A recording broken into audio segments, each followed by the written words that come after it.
एक बार की बात है, हिमालय की पहाड़ी में बसे एक छोटे से शांत गांव में भरत नाम का एक जवान लड़का रहता था। भरत अपने गुस्सैल स्वभाव और अशांत मन के लिए पूरे गांव में प्रसिद्ध थे। उसका मन हर समय विचारों से भरा रहता। विचारों के इस तूफान ने उसके मन को पूरी तरह से अशांत कर रखा था। शांति तो उसके जीवन से जैसे गायब ही हो गई। वह हर समय अपने विचारों में खोया रहता और एक तनावपूर्ण जीवन जी रहा था। अपने अशांत मन और गुस्सैल स्वभाव की वजह से उसके घर वाले और गांव के लोगों से उसके अच्छे संबंध नहीं थे। इस वजह से वह खुद को और भी ज्यादा अकेला व अपमानित महसूस करता। वह और भी मानसिक तनाव की स्थिति में चला जाता। एक दिन की बात है, भरत अपने गांव की बाहर की गलियों में टहल रहा था। तभी उनका सामना एक बूढ़े बौद्ध भिक्षु से हुआ, जो कि एक पेड़ के नीचे ध्यान की अवस्था में बैठे हुए। बौद्ध भिक्षु के चेहरे से एक निर्मल शांति की आपा झलक रही। इस असीम शांति ने भरत को बौद्ध भिक्षु की ओर और भी आकर्षित किया। जब भरत बौद्ध भिक्षु के निकट पहुंचा तो उसने उनके चारों तरफ एक सकारात्मक ऊर्जा का अनुभव किया। भरत को यह महसूस हुआ, इस अद्भुत शांति और असीम सकारात्मक ऊर्जा का स्रोत कहीं न कहीं बौद्ध भिक्षु के भीतर ही है। इसलिए वह वहीं बैठकर उनके आंखें खुलने का इंतजार करने लगा। थोड़ी देर बाद जब बौद्ध भिक्षु ने अपनी आंखें खोली तो उन्होंने अपने सामने एक जवान लड़के को बैठा पाया, जो कि काफी तनावग्रस्त और नकारात्मक भावनाओं से भरा हुआ लग रहा। भरत ने बौद्ध भिक्षु की ओर लालसा भरी नजरों से देखा और बड़े सम्मान पूर्वक कहा, मुनिवर, मेरा मन बहुत अशांत है। मेरे जीवन के विचार मुझे खाए जा रहे हैं। मैं एक क्षण के लिए भी शांति का अनुभव नहीं कर पा रहा हूँ। क्या आप मुझे सिखा सकते हैं कि मैं अपने इस अशांत मन को शांत कैसे कर सकता हूँ?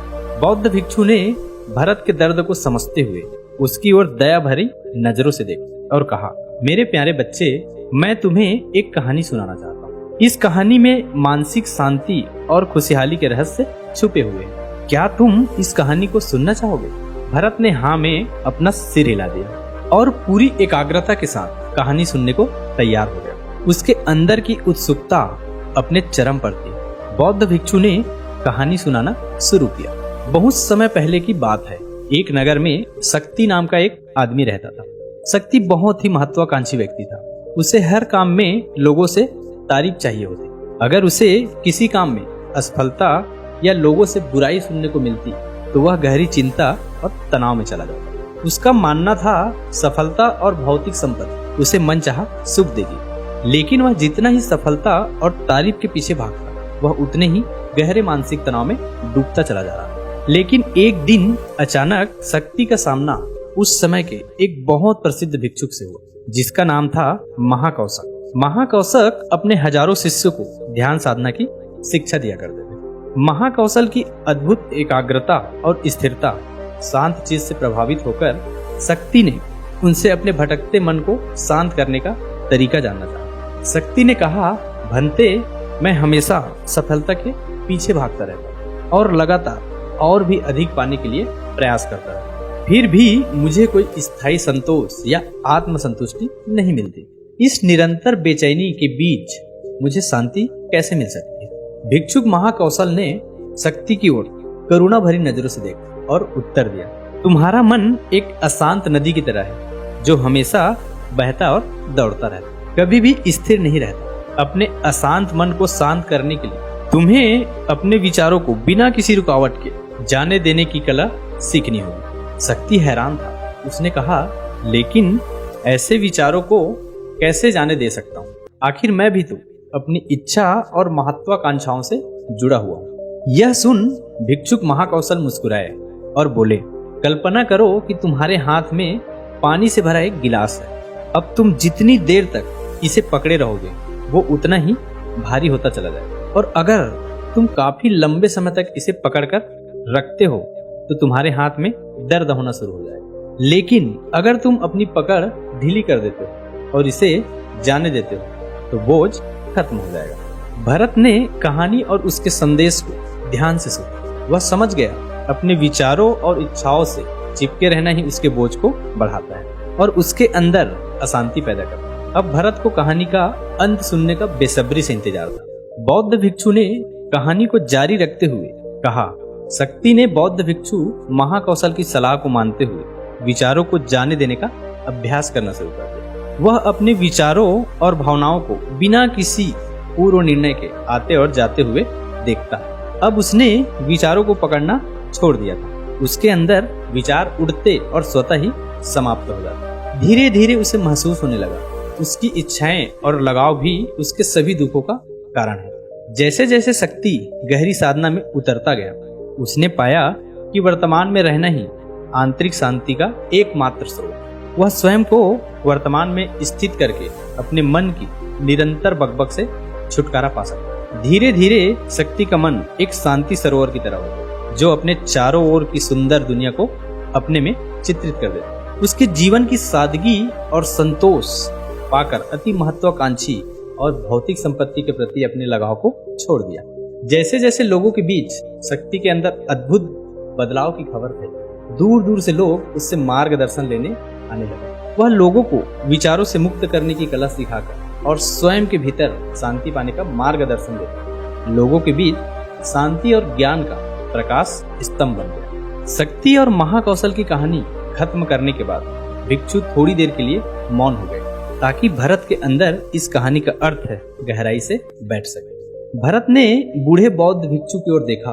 अब उसकी आंखों में एक नई समझ दिखाई पड़ रही थी। भरत ने धीमी आवाज में फिर एक प्रश्न किया, मुनिवर, मुझे इस कहानी पर ज्ञान दिखाई पड़ा, लेकिन मुझे इस कहानी शिक्षा को अपने जीवन में कैसे लागू कर सकता? मैं अपने अशांत मन को कैसे शांत कर सकता? भरत के इस ईमानदारी भरे प्रश्न पर बौद्ध भिक्षु गर्मजोशी से मुस्कुराए और फिर बोले, अशांत मन को शांत करने का अभ्यास आत्म जागरूकता से शुरू होता है। अपने अंदर उठने वाले विचारों को देखने के लिए हर दिन कुछ समय निकालो। वह भावनाएं जो तुम्हारे मन को उत्तेजित करती है, उन पर ध्यान दो। देखो कि वह कैसे आते हैं और आकाश में गुजरने वाले बादलों की तरह चले जाते हैं। भरत ने अपनी आंखें बंद कर दी और बौद्ध भिक्षु के बताए अनुसार अपने विचारों का अवलोकन करना शुरू कर दिया। जैसे ही उसने अपने अंदर उठने वाले विचारों पर ध्यान देना शुरू किया, उसे महसूस हुआ कि उसके भीतर चिंताओं, निर्णय और परीक्षाओं की निरंतर धारा बह रही। केवल इस एहसास ने ही उसे एक अद्भुत शांति का एहसास करवाया। उसे यह भी एहसास हुआ कि वह इन सभी विचारों और भावनाओं से अलग है। बौद्ध भिक्षु ने आगे कहा, जैसे शक्ति ने खुद को हर तरह के लगाव और आसक्ति से अलग कर दिया, उसी तरह से तुम भी अपने मन को परेशान करने वाले विचारों और भावनाओं को खुद से मुक्त करने का अभ्यास विकसित कर सकते हो। जैसे ही विचार उठे, उसे पूर्व बिना निर्णय के स्वीकार करो और फिर उसे धीरे धीरे जाने दो। वर्तमान क्षण पर अपना ध्यान केंद्रित करो। लेकिन मुनिवर, भरत ने बीच में ही रोकते हुए कहा, क्या होगा अगर विचार और भावनाएं इतनी मजबूत है कि वह बनी रहे और मन को छोड़ने से ही इनकार कर दे? बौद्ध भिक्षु ने भरत की बातें पर सहमति जताते हुए सिर हिलाया और कहा, ऐसे कई मौके आएंगे जब तुम्हारे मन में विचारों का पवंडर चल रहा होगा, जब तुम्हारा मन तुम्हारा बिल्कुल भी नहीं सुनेगा। तो ऐसे समय में तुम्हें अपने सांसों की ताकत पर विश्वास रखना होगा। बौद्ध भिक्षु ने भरत को एक बार फिर अपनी आंखें बंद करके अपने पेट के फूलने और पिचकने को महसूस करते हुए अपने सांसों पर ध्यान केंद्रित करने के लिए कहा। बौद्ध भिक्षु ने समझाते हुए कहा, जब भी तुम्हारा मन उत्तेजित और अशांत हो तो तुरंत अपनी सांसों पर लौट आओ। सांसों की निर्मित गति तुरंत तुम्हें वर्तमान के क्षणों में वापस खींच लाए और एक शांति का एहसास करवाए। भरत ने कुछ देर तक बौद्ध भिक्षु के निर्देशानुसार अपने आती जाती सांसों पर ध्यान केंद्रित करने का अभ्यास किया। इस छोटे से अभ्यास ने उसे अपने मन की शांति और स्थिरता का एक क्षणिक अनुभव करवाया। उसे समझ आ गया, यह सांसें तो हमेशा उसके साथ ही रहेगी, जो वर्तमान चरण के निरंतर याद दिलाती है, सांत्वना और शांति प्रदान करती है। भरत के इस प्रगति को देख बौद्ध भिक्षु मंद मंद मुस्कुराए, बोले, मेरे प्यारे भरत, अशांत मन को शांत करना एक ऐसा अभ्यास है जिसके लिए धैर्य और मजबूत इच्छा शक्ति की जरूरत होती है। जैसे निरंतर व्यायाम से मांसपेशियां मजबूत होती है, वैसे ही नियमित अभ्यास से मन भी शांत होता है। भरत ने स्वीकृति में अपना सिर हिलाया और इस अनमोल मार्गदर्शन के लिए बौद्ध भिक्षु का धन्यवाद करते हुए उन्हें यह वचन दिया कि मैं आज से ही अपने मन को शांत करने, शक्तियों को छोड़ने और अपने भीतर शांति पाने की इस यात्रा पर निकल पड़ूंगा। बौद्ध भिक्षु ने भरत के कंधे पर हाथ रखा और कहा, मुझे तुम्हारी काबिलियत पर पूरा भरोसा है कि तुम बहुत ही जल्द अपने मन की शक्ति को खोज लोगे। लेकिन याद रहे, यह रास्ता इतना आसान नहीं होता। लेकिन अगर तुम दृढ़ इच्छा शक्ति से प्रयास करोगे तो तुम जरूर उस शांति को खोज लोगे जो तुम्हारे भीतर है। उस दिन से भरत ने अपने अशांत मन को शांत करने का अभ्यास के लिए खुद को प्रतिबद्ध किया और हर दिन ध्यान करने के लिए एक अलग समय निर्धारित किया। उसने अपने मन में उठने वाले विचारों को बिना किसी रोक टोक के जाने दिया और अपने श्वास के माध्यम से खुद को वर्तमान में रखने का प्रयास किया। धैर्यपूर्वक अभ्यास करते हुए समय के साथ भरत ने खुद के अंदर गहन परिवर्तन का अनुभव किया। जैसे जैसे साल बीतते गए, भरत को गांव में शांति और शोध के रूप में जानने लगा।